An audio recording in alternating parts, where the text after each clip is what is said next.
Coming back to another adventure with the albino rhino. We're obviously sans James again today because he seems to be working. That bastard's out actually making money while we're all sitting here listening to a podcast. Not doing that, so that's fine. That's fine. We're still doing it anyway because it's fun. Today we bring you another podcaster, the creator of the Talking Real podcast, Papi Jae. This guy's got a great show.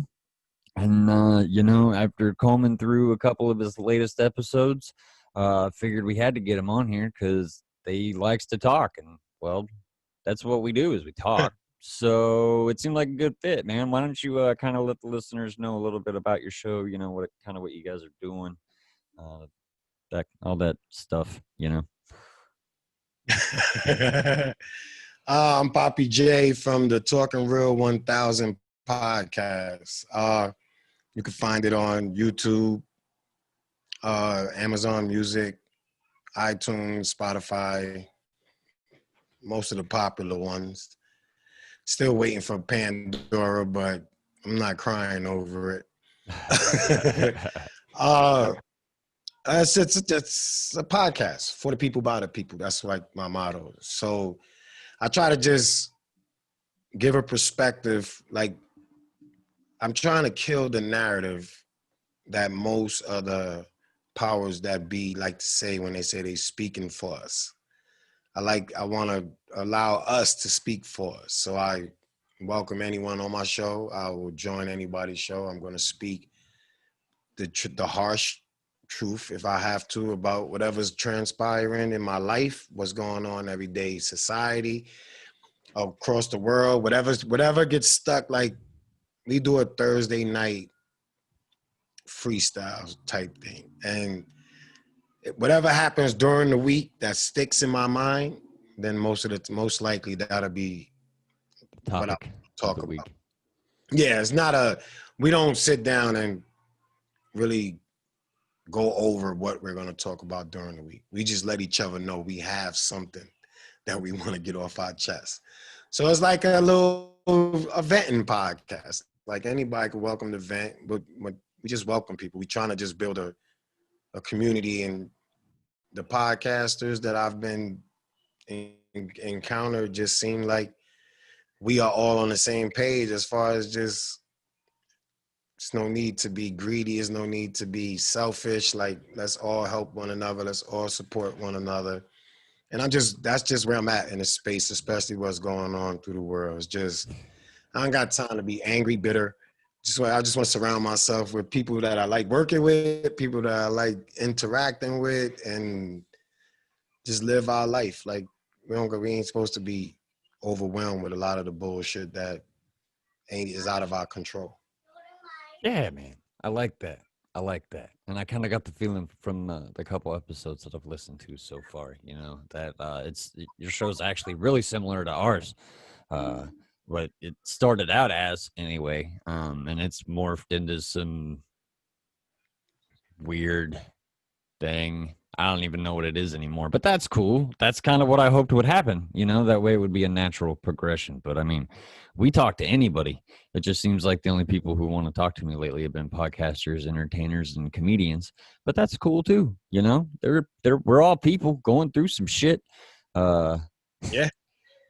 And we all going through it, no matter how it's presented to you. One of the things that kind of struck me about your podcast, is that the Brooklyn flair that you throw into it. I love that shit. That's what you're from Brooklyn, right? Yeah. Yeah. That Brooklyn flair, bro. I've been a huge hip hop fan, like, pretty much my entire life. And the stuff that comes out of the East Coast is, I'm in Ohio, so we're relatively close. Got a few friends out there. Yeah. So I mean, I followed New York. I was listening to the Wu-Tang actually whenever you joined the episode. So, it's cool that I'm seeing that mentality that hip hop artists had, like, back in the 90s. It's starting to filter out into the podcast world. I mean, you've got you know, your fun shows like Drink Champs with Nori and all those guys. Yeah. But then you got like, you know, if you listen to the People's Party with Talib, you know, you're sitting down for an hour and a half of like real intense Yeah. shit that is going to make you think, you know what I mean? And the fact that that has, you know, started to filter into the podcast world is great because there wasn't a lot of it that I saw. And you know, really the only person who kind of hits just like that hardcore conversation consistently is Rogan, and he's kind of gotten so big that he's not really talking to people like me and you anymore because he could talk to Mike Tyson. Yo, if I could talk to Mike Tyson, I would talk to Mike Tyson Yeah. in a heartbeat. You know, I love Mike. So, you know, I think it's awesome because there's a lot of shit to talk about. You know, Yeah. as a comedian, there's some stuff I don't talk about on stage, but that's because it ain't fucking funny. Yeah. You know what I'm saying? But like that's why I have this podcast. I've certainly touched topics that you know, people don't find comfortable. I don't really give a shit if people find it comfortable or not. You got to think about this stuff sometimes.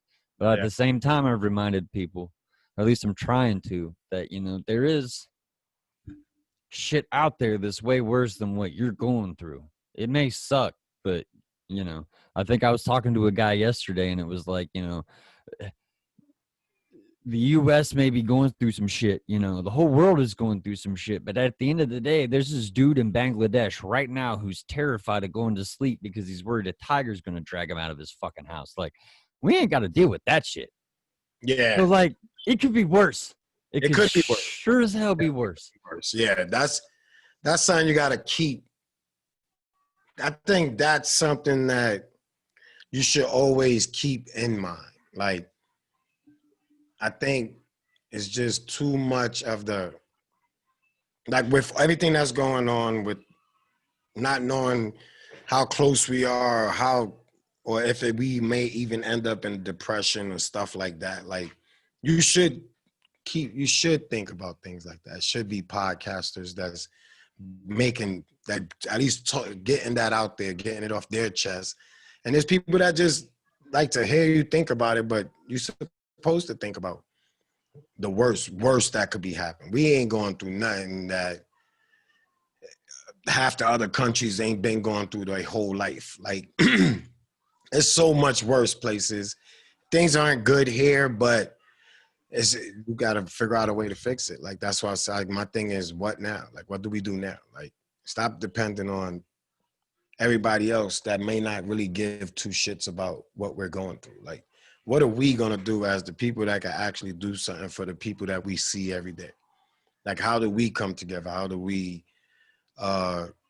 build a relationship, a bond, a community, a village? Like, how do we do that instead of always either acting like nothing never happened, nothing is happening, or just waiting until you hear something bad and just rolling with whatever you hear on the news instead of doing your homework? Yeah, there's nobody. People, I think, are starting to move past that initial shock that we went through and are starting to try and consider what the fuck they're going to do next. Because, man, for the past fucking 8 months, 9 months, we've been slapped in the face with the most fucked up shit that could possibly slap us in the face. And it's just kept coming. Yeah. And the crazy thing is all this stuff has always existed. It's always been there. We just didn't look at it because we didn't want to. Because it's that comfort feeling, you know? Yeah. Nobody wants to acknowledge the shit that they don't have to deal with on their own. Yep. Now everybody sees it and they're all freaked out. And they're, you know, like it happened. It's crazy. Like it came out of the blue. Right. Like this shit isn't some shit that's been going on forever anyway. I mean, like we got this pandemic. People in Africa have been dealing with this shit like 4 times a year for the past 250 fucking years at least.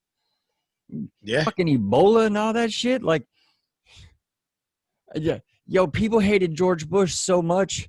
They didn't even know that he's like the one American president who's done the most for AIDS in Africa.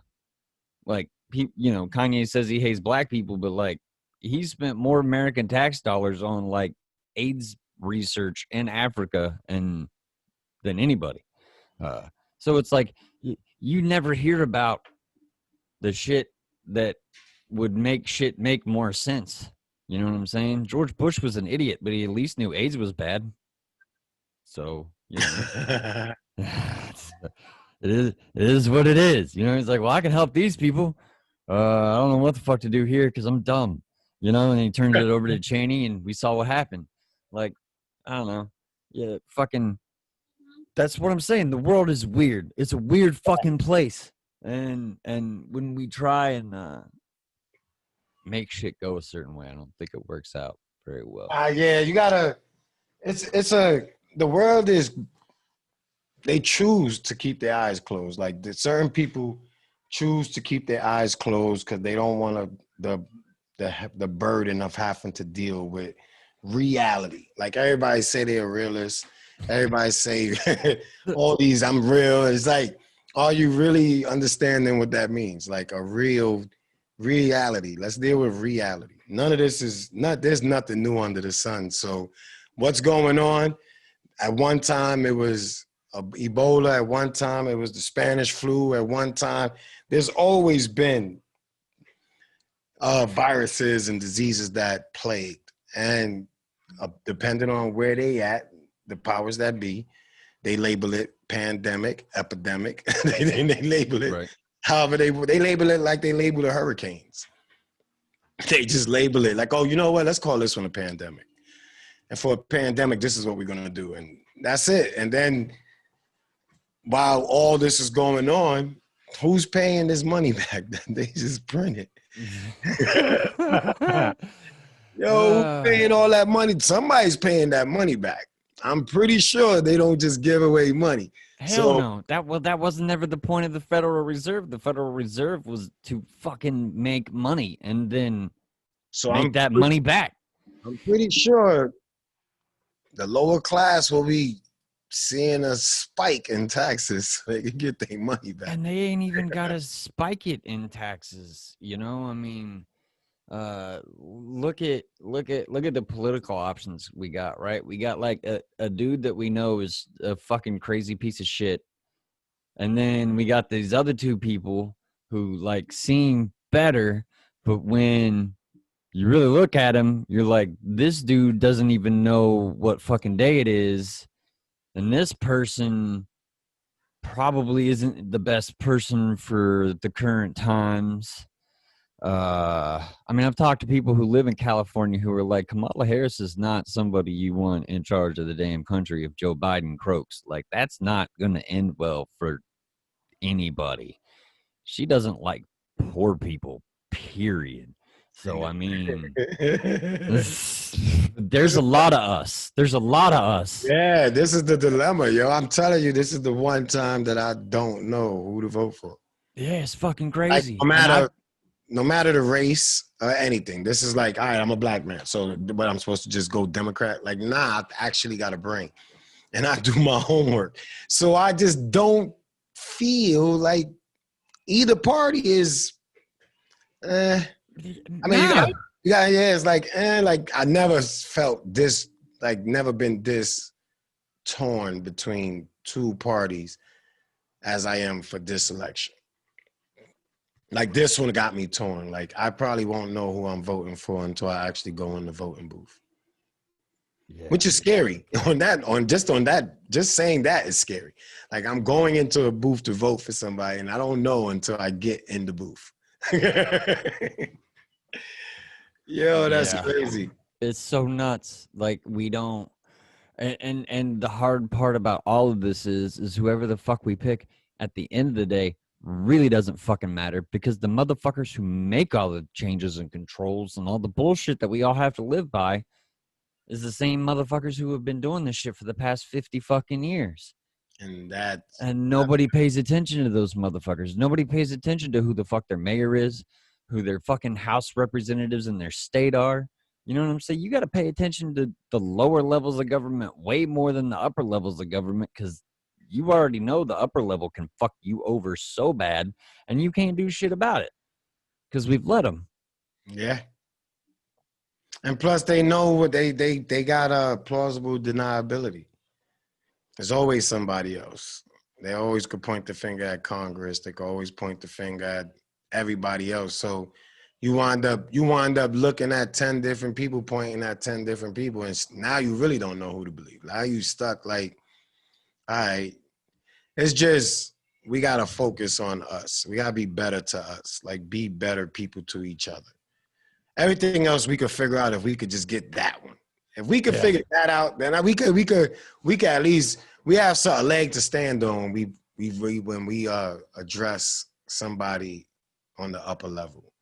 Because as long as we can't stick together, they not gonna care. It don't matter what they say out their mouth. No.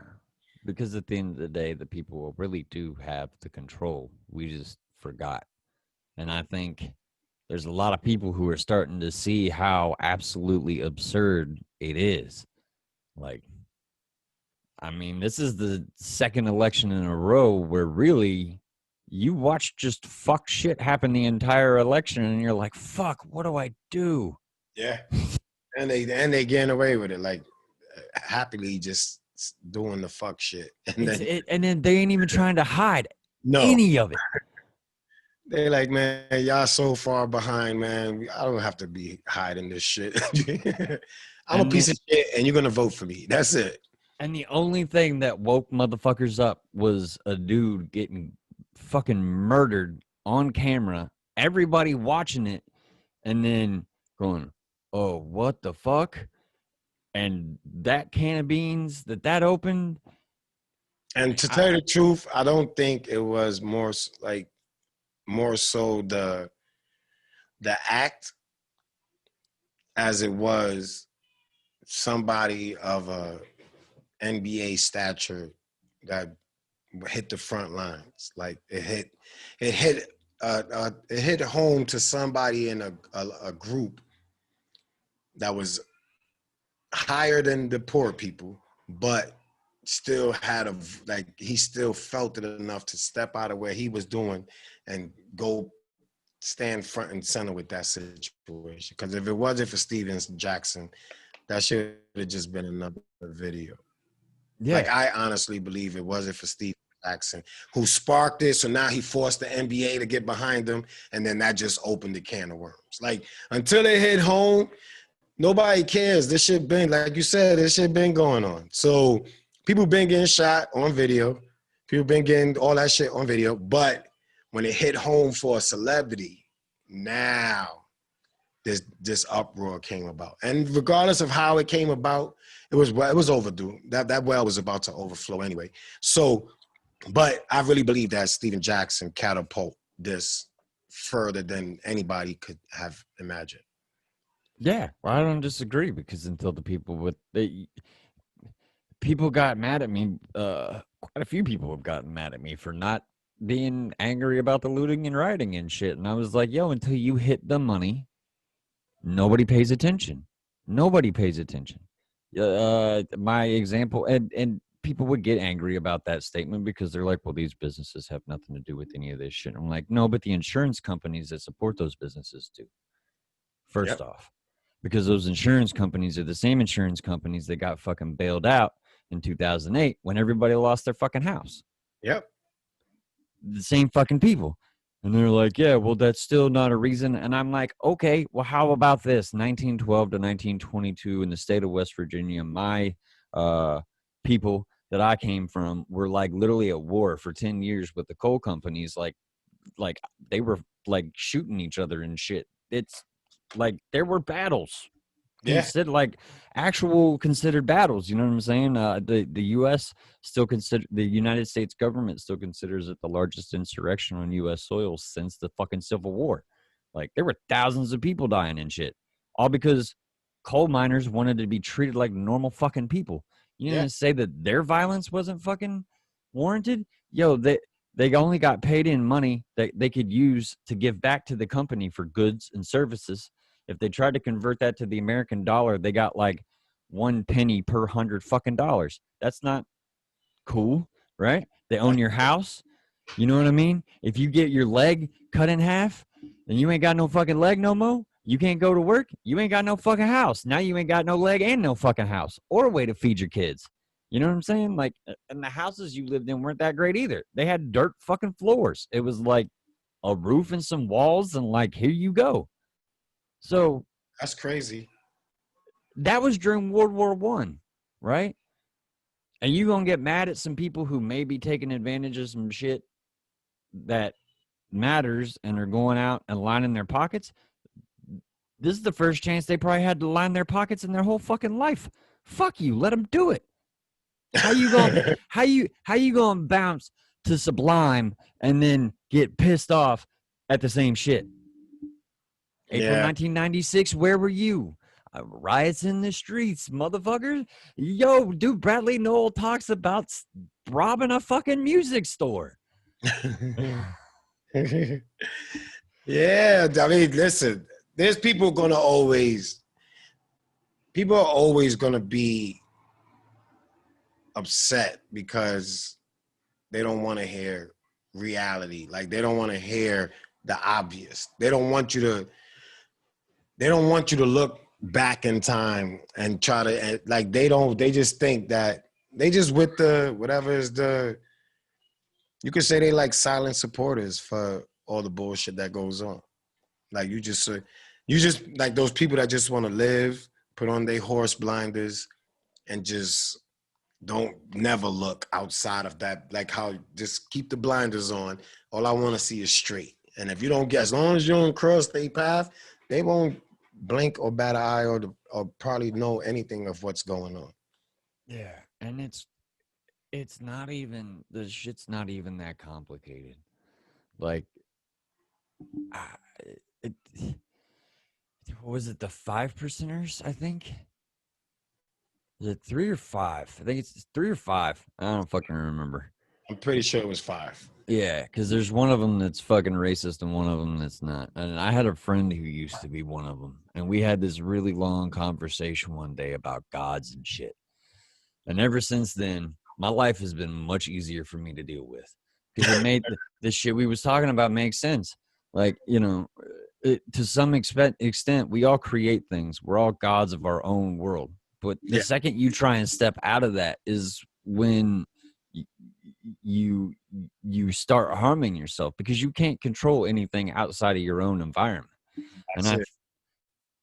And that's one of the only downsides I think that is, because there's a lot, I guess, but one of the big ones with social media, man, is like everybody's trying to change the whole fucking world.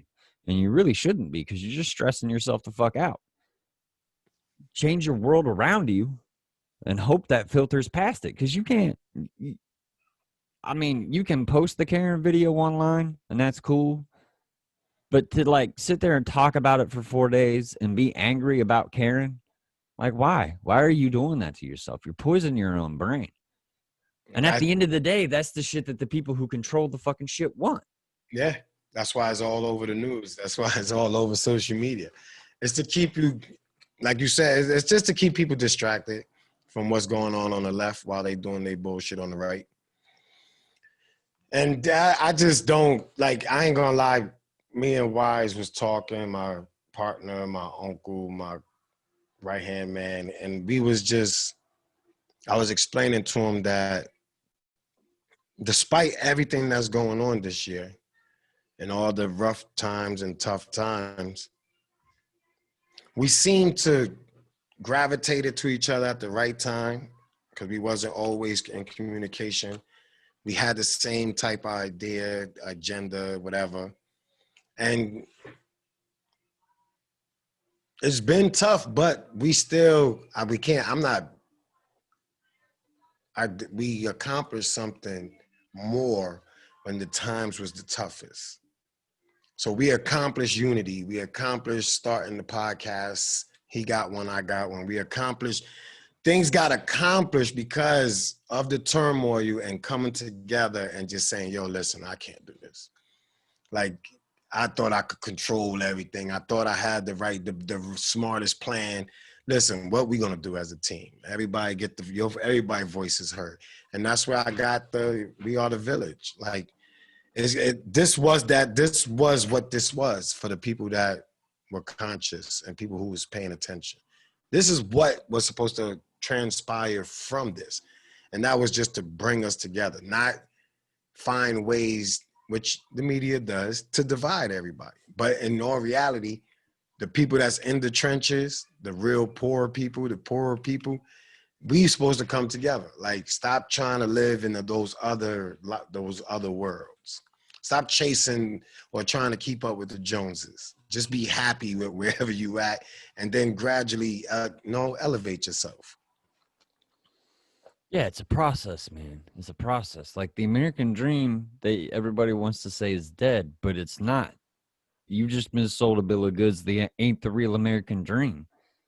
We only really should be pursuing three things: to live, and to be happy, and to spread, what is it, life, liberty, spread freedom, but to create a space around you where people feel free to be them, right? Like that's all we're really supposed to be here for. Why the fuck, you know what I'm saying? Like one of the biggest things that's tripped people out is I used to live in Harrison, Arkansas, and I've had this a lot of people have seen this video by now. The kid who's standing in Harrison, Arkansas with the Black Lives Matter sign, and everybody's cussing him out. You know what I mean? And all that. I lived in that town for like 8 months. And the city of Harrison itself is extremely diverse. There's people from the Marshall Islands, Mexico, all over South America, fucking white people from the fucking sticks. All those motherfuckers that everybody sees in that video, they're real. They really do exist. David Duke's son has a law office that's right across the street from the courthouse. Who the fuck do you think represents the Klan in all their legal battles? That motherfucker. So it's there. The billboards are real. I've seen them. But at the same time, like, those people don't live in Harrison. I managed their AT&T store. I interacted with a lot of those fucking people for 8 months. The people who live in Harrison are just good fucking people. And shit, the only person I had a problem with was a Hispanic dude who tried to accuse me of being racist after making a fucking joke that one of his other friends had just basically made right before me. Yeah. I'm a fucking comedian with a dark sense of fucking humor. Sorry, dude. Didn't mean to offend you. Instead of you talking about it, you try and cost me my job? Fuck you. And then I come find out that his skin was brown, but he had no brown culture. Like, the dude claimed to be Spanish, but he doesn't even know how to speak Spanish. Like, yo, you can't call me racist whenever you, like, weren't even raised. You know what I'm saying? Like, I'm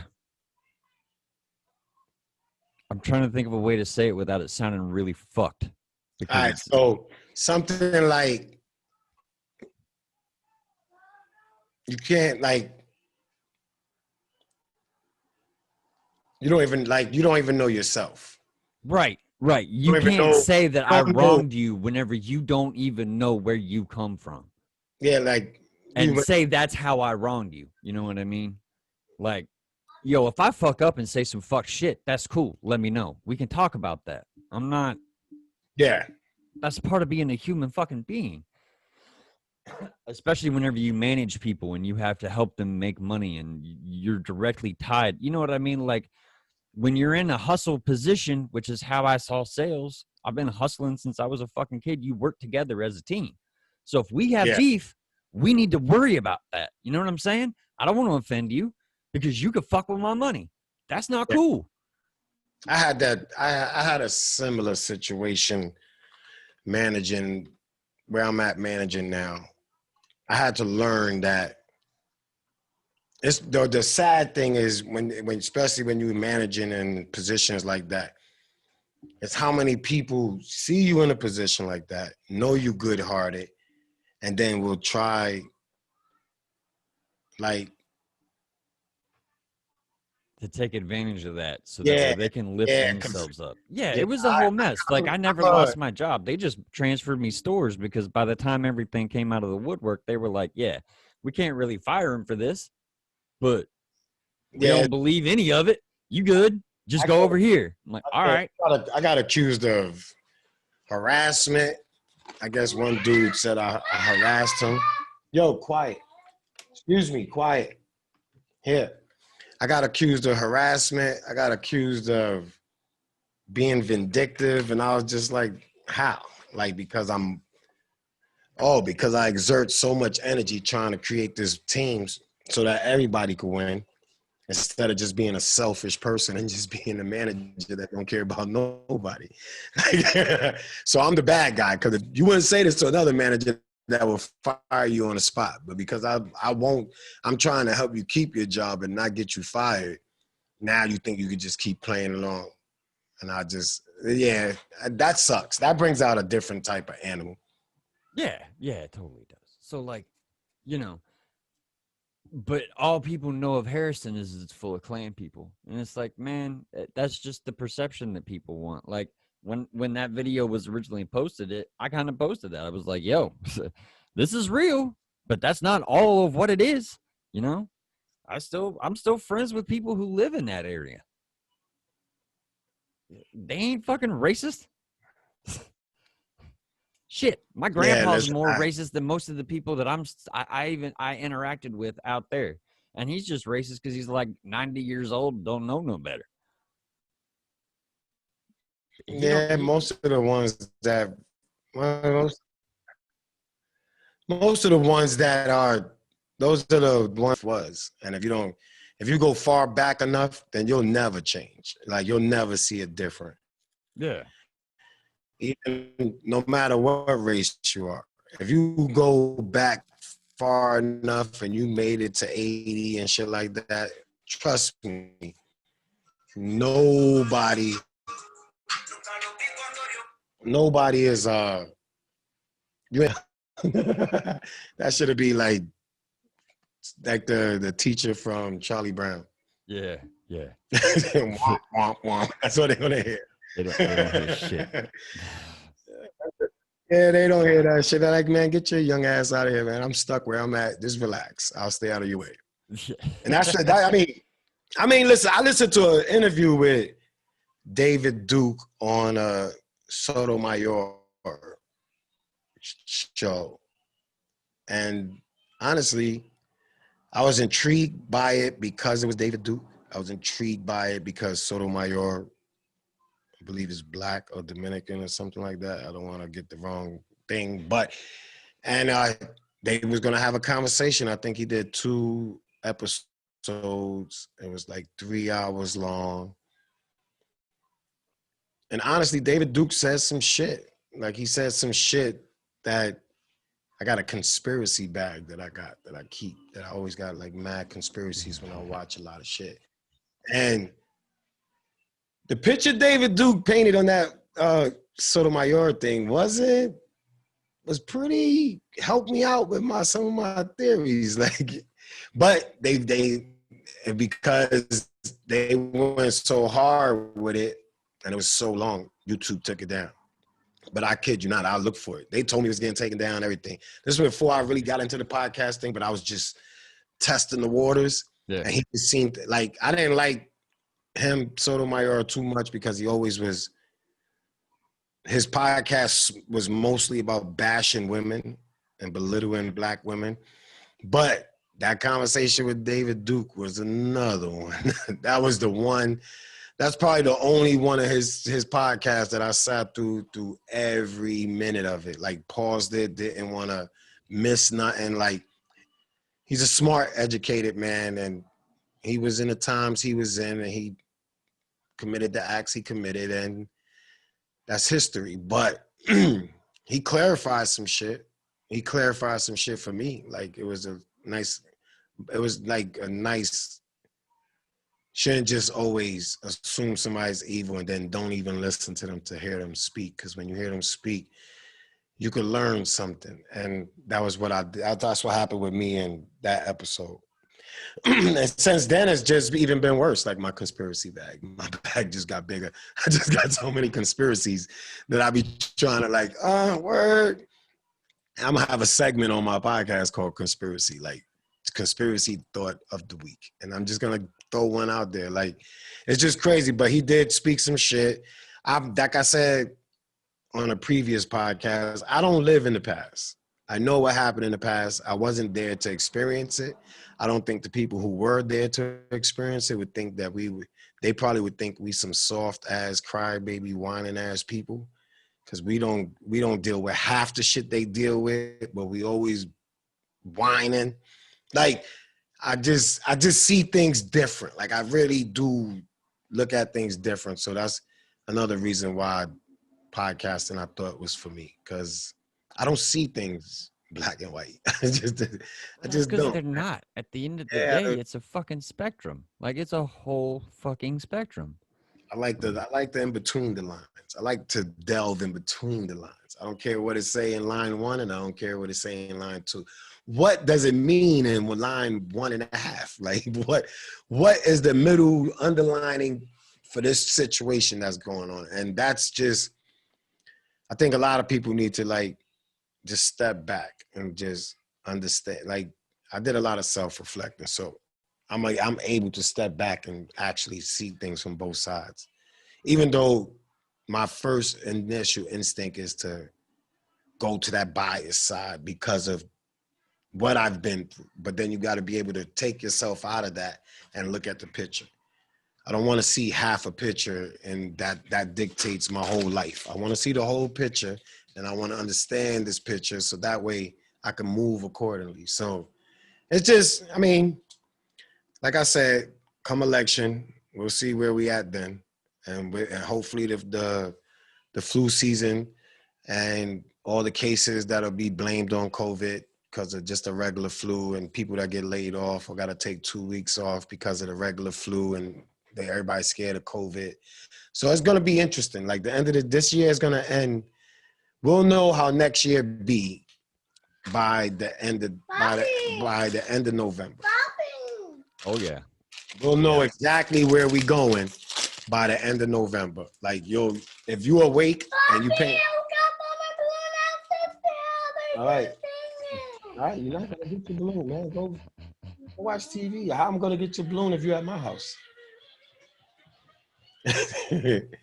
But yeah, that's all I'm waiting for. November 3rd and then beyond. And then I'll just recalculate, restart, like reprogram myself after November 3rd. Like, whoever's the president, the shit they spit at like celebration speech and all that shit.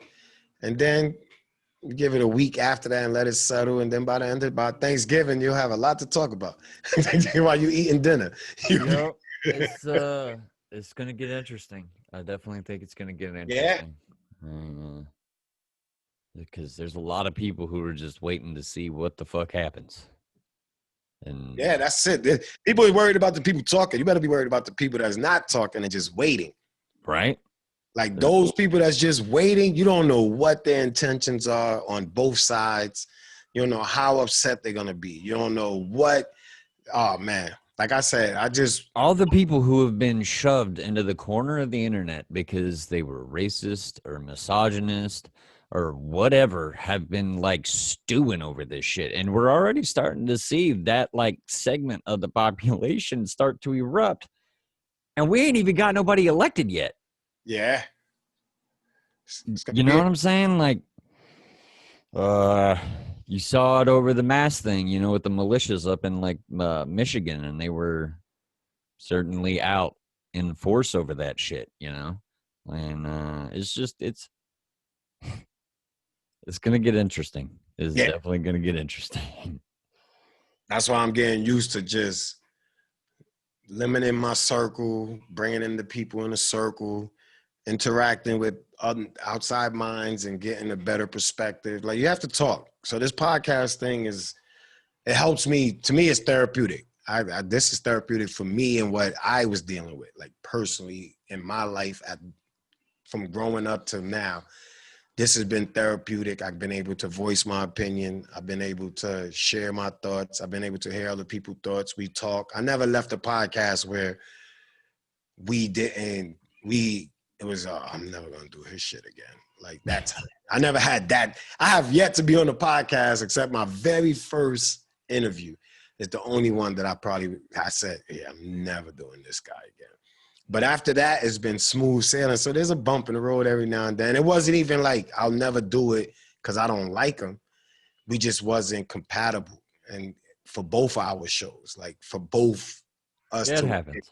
but for both us to win, you got to have good convo, and it wasn't good convo. So, Yep, it certainly happens. It definitely happens.